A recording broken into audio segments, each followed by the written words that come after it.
श्रीलंका के साथियों का संघर्ष जिंदाबाद जिंदाबाद जिंदाबाद। श्रीलंका में दमन नहीं चलेगा, नहीं चलेगा, नहीं चलेगा। श्रीलंका में दमन नहीं चलेगा, नहीं चलेगा। और मैं ये कहूं कि पूरे देश की जनता को अपनी सरकार के खिलाफ सड़कों पर उतरना पड़ गया है और उनका संघर्ष केवल सड़कों तक नहीं है, वो राष्ट्रपति भवन में भी है, वो प्रधानमंत्री आवास में भी है। यह दिखाता है वहां की त्रासदी, यह दिखाता है वहां की सरकार की तानाशाही कि किस तरह से पिछले 22 साल से जब से यह राजपक्ष परिवार सत्ता में है, उन्होंने आपस में बंदर बाट मचा रखी है।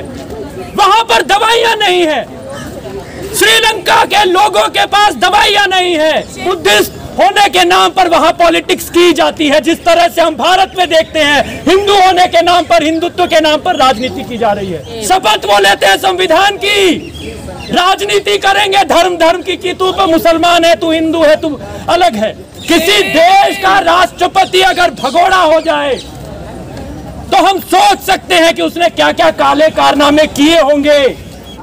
केवल 10% परिवारों के पास वहां की 70% संपत्ति पर कब्जा है। भारत में भी देख लीजिएगा, वोट तो हमसे लेते हैं पर अमीर अडानी होता चला जाता है, भारत का गरीब और गरीब होता चला जा रहा है। भारत के लोगों को कहा जा रहा है नौकरी मत मांगो, भारत के लोगों को भी इसी तरह से कहा जा रहा है कि अरे रोटी मत मांगो। अगर आप पर श्रीलंका में दमन होगा तो हम यहाँ चुप नहीं बैठेंगे। हमें अगर बार बार जेल डाला जाएगा, जेल में डाला जाएगा तो हम बार बार जेल जाने को तैयार हैं, हम डिटेन होने को तैयार हैं, हम कस्टडी में जाने को तैयार हैं, पर हम इस दुनिया को शोषण से मुक्त चाहते हैं, हम श्रीलंका को शोषण से मुक्त चाहते हैं, हम भारत को शोषण से मुक्त चाहते हैं।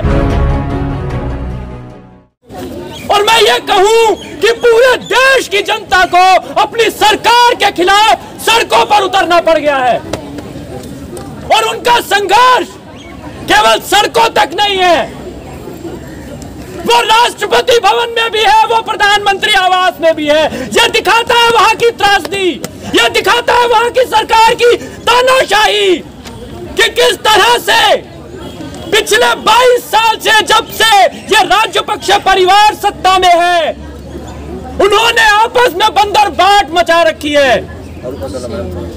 कभी महिंदा राजपक्ष प्रधानमंत्री बनते हैं तो कभी राष्ट्रपति बनते हैं, कभी कहते हैं मेरा छोटे भाई तू भी राष्ट्रपति, राष्ट्रपति हम ही खेलते हैं। बेसिकली वहां खेल चल रहा है, जनता के मुद्दों पर, जनता के अधिकारों के लिए वहां पर नीतियां नहीं बनाई जा रही है, वहां पर सीटें बांटी जा रही हैं।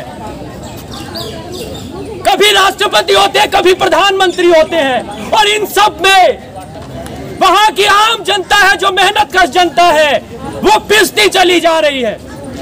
वहां पर दवाइयां नहीं है, श्रीलंका के लोगों के पास दवाइयां नहीं है, श्रीलंका के लोगों के पास पेट्रोल नहीं है, श्रीलंका के लोगों के पास आज रसोई गैस नहीं है। मैं यहां से पूछना चाहूंगा, यह वही सब उत्पादन है जो इस दुनिया के मजदूर पैदा करते हैं, जो श्रीलंका के मजदूर पैदा करते हैं। श्रीलंका के मजदूर दवाइयां पैदा करते हैं लेकिन उनके पास दवाइयां नहीं है। श्रीलंका में फल सब्जियां पैदा हो रही हैं लेकिन उनके पास वो वहां तक नहीं पहुंच पा रही क्योंकि आपके पास पैसा नहीं है। वहां पर गवर्नमेंट दिवालिया हो गई है, बैंक दिवालिया हुए हैं और लगातार महंगाई आसमान पर पहुंच रही है। और जब जनता उसके खिलाफ बोल रही है तो वहां पर राष्ट्रपति साहब जो गोटाबाया राजपक्ष थे, उन्होंने दबाव में आके कहा कि वो 13 तारीख को इस्तीफा दे देंगे। ये बहुत महत्वपूर्ण है कि 13 तारीख क्यों चुना गया। 13 तारीख इसलिए चुना गया क्योंकि श्रीलंका में बुद्धिस्ट जो है वो मेजॉरिटी में है और वहां पर बुद्धिज्म के नाम पर, बुद्धिस्ट होने के नाम पर वहां पॉलिटिक्स की जाती है, जिस तरह से हम भारत में देखते हैं हिंदू होने के नाम पर, हिंदुत्व के नाम पर राजनीति की जा रही है। मुद्दों पे राजनीति नहीं की जा रही है। शपथ वो लेते हैं संविधान की, राजनीति करेंगे धर्म धर्म की तू तो मुसलमान है, तू हिंदू है, तू अलग है। तो वहां पर भी बुद्धिस्ट राजनीति को, वहां के बुद्धिस्टों को प्रभावित करने के लिए कहा गया कि 13 तारीख, क्योंकि बुद्ध पूर्णिमा थी, इसीलिए हम उस दिन इस्तीफा देंगे। पर जब जनता का दबाव बढ़ा तो उनको इस्तीफा देना पड़ा। और देना केवल श्रीलंका से दिया ये बात नहीं है, भगोड़ा हो गए। किसी देश का राष्ट्रपति अगर भगोड़ा हो जाए तो हम सोच सकते हैं कि उसने क्या क्या काले कारनामे किए होंगे। नहीं तो कोई भी देश का राष्ट्रपति राष्ट्र छोड़ के नहीं भागेगा। अरे भैया, आपने तो राष्ट्र सेवा की थी कथित रूप से, आप क्यों भाग रहे हैं?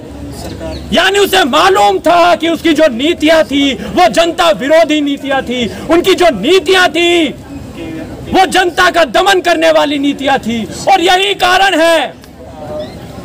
कारण है कि आज श्रीलंका में केवल 10% परिवारों के पास वहां की 70% संपत्ति पर कब्जा है।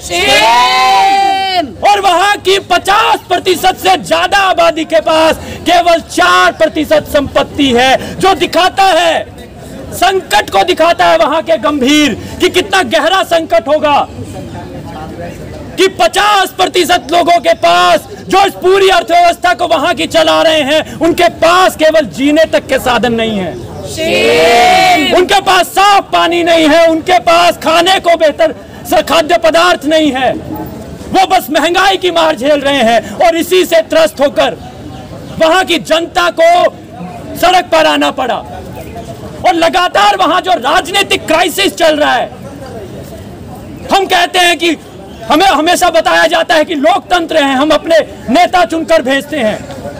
मुझे लगता है कि लोकतंत्र के बजाय प्रतिनिधित्व तंत्र कहना चाहिए, क्योंकि वो प्रतिनिधि हैं जो जाकर हमसे वोट तो लेते हैं। भारत में भी देख लीजिएगा, वोट तो हमसे लेते हैं, पर अमीर अडानी होता चला जाता है, भारत का गरीब और गरीब होता चला जा रहा है। भारत के लोगों को कहा जा रहा है नौकरी मत मांगो, भारत के लोगों को भी इसी तरह से कहा जा रहा है कि अरे रोटी मत मांगो। ये यहाँ वहां की राजनीति और यहाँ की राजनीति में भी हमें समानता दिखती है। तो वहां पर जो संकट था लगातार गहराने के कारण, जो मैं कह रहा था कि आपने वहां पर बंदर बाट मचाई हुई है। माफ कीजिएगा, ये विक्रम सिंघे कुछ दिन पहले तक प्रधानमंत्री थे, जिनके पास कोई मैंडेट नहीं है, जिनके पास प्रधानमंत्री होने के लिए कोई वोट बैंक नहीं है, वहां की जनता ने उनको नहीं चुना। पर आपस में विपक्ष पक्ष पता नहीं क्या है, यह पक्ष और विपक्ष दोनों चलाए जा रहे हैं, वहां के पूंजीपतियों के द्वारा नियंत्रित किए जा रहे हैं। जिस तरह से भारत का पक्ष विपक्ष नियंत्रित किया जाता है अडानी अंबानी के द्वारा, उसी तरह से वहां पर विक्रम सिंघे को पहले प्रधानमंत्री बनाया जाता है, अब कार्यकारी प्रेसिडेंट बना दिया गया है, जो अकेला एमपी है। यह कितना हास्यास्पद है कि वहां पर आज 2 तरीके की पावर काम कर रही है श्रीलंका में। एक ताकत वो है जो कानूनी बताई जा रही है, पर जनता के खिलाफ में वो, जब जनता की नजरों में वो वैध नहीं है। यानी सत्ता पक्ष के जो नियम है, सत्ता पक्ष के जो कानून है, वो एक ताकत है। दूसरी ताकत वहां जनता की ताकत है, जो सड़क पर है और सड़क से आवाज उठा रही है कि हमारी नीतियां हम बनाएंगे। हम उस कॉन्स्टिट्यूशन को नहीं चाह रहे जो पहले बना हुआ था, क्योंकि वहां पे प्रतिनिधियों को भेज दिया जा रहा था, 225 प्रतिनिधियों को, और उन्होंने लगातार हमें अमीरों के लिए काम किया। वो वहां से आवाज उठा रहे हैं कि आप जन संसद बनाइए, असेंबलीज बनाइए लोगों की, और वहां से कंट्रोल होंगी चीजें, वही नीतियां वहां से पास की जाएंगी। वहां पे हम मांग करते हैं आज के धरने से और उनको सॉलिडारिटी देते हुए कि निजीकरण को खत्म किया जाना चाहिए। आईएमएफ के जो भी कदम श्रीलंका की तरफ बढ़ रहे हैं, आईएमएफ का जो भी कर्ज श्रीलंका के ऊपर बताया जा रहा है, उसको निरस्त करना चाहिए। हम यहां से मांग करते हैं।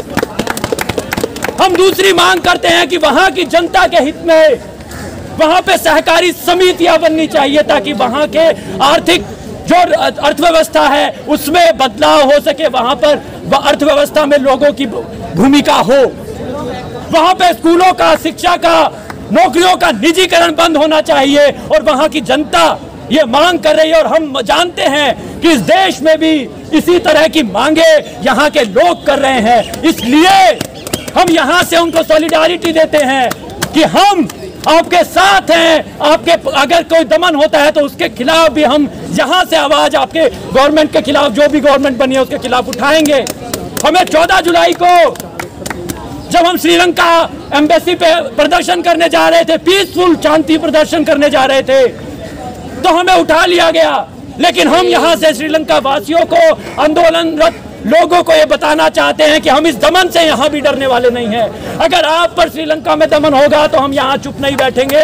हमें अगर बार बार जेल डाला जाएगा, जेल में डाला जाएगा, तो हम बार बार जेल जाने को तैयार हैं। हम डिटेन होने को तैयार हैं, हम कस्टडी में जाने को तैयार हैं। पर हम इस दुनिया को शोषण से मुक्त चाहते हैं। हम श्रीलंका को शोषण से मुक्त चाहते हैं, हम भारत को शोषण से मुक्त चाहते हैं, हम दुनिया के सभी देशों को इन पूंजीपतियों के शोषण से मुक्त चाहते हैं। और हम चाहते हैं कि वहां पर जनता की सरकारें बने, जनता की असेंबली बने और उनके नीचे ये सभी नेता नीतियां बनाए। अगर कोई भी जनता विरोधी कार्य नेता करते हैं तो जनता को यह अधिकार होना चाहिए कि वो अपने नेता को वापस बुला सके। उनको अधिकार होना चाहिए कि अगर जन विरोधी कानून बनते हैं तो उनको जनता असेंबली, जनता की जो असेंबली है वो वापस कर दे, उनको निरस्त कर दे। तो यहीं से मैं अपनी बात खत्म करना चाहूंगा और इस संघर्ष में श्रीलंका के संघर्षरत लोगों के साथ अपनी आवाज से आवाज मिलाने के लिए आप सभी से गुजारिश करूंगा कि आप जोर से नारा लगाए, श्रीलंका के साथियों का संघर्ष जिंदाबाद, जिंदाबाद, जिंदाबाद। श्रीलंका के मेहनतकशों का संघर्ष जिंदाबाद, जिंदाबाद, जिंदाबाद। श्रीलंका के साथियों का संघर्ष जिंदाबाद, जिंदाबाद, जिंदाबाद। श्रीलंका में दमन नहीं चलेगा, नहीं चलेगा, नहीं